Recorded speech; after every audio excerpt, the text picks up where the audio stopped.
5 ডিজিটটি আপনি যদি দিনের মধ্যে একবার, দুবার বা 3 বার বা অনেকের স্বপ্নেও দেখে থাকেন 5 ডিজিট, তো আপনাকে তখন বুঝতে হবে যে ইউনিভার্স আপনাকে ইন্ডিকেট করছে সামথিং পজিটিভ আপনার জীবনে ঘটতে চলেছে, যে আপনার আগামী জীবনে পজিটিভ কিছু পরিবর্তন আসছে।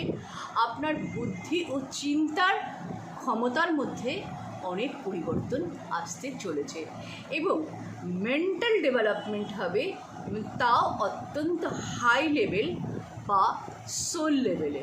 ফলে আপনার জীবনে পজিটিভ জিনিস আসবে। যে পরিবর্তন যে আসছে সেটার আগে কিন্তু আপনাকে যথেষ্ট পরিমাণে পেইন বা কষ্ট দেবে ইউনিভার্স আপনাকে, কিন্তু তারপরে আপনার জীবনে একটা দুর্দান্ত পজিটিভ চেঞ্জেস বা পরিবর্তন আসতে চলেছে।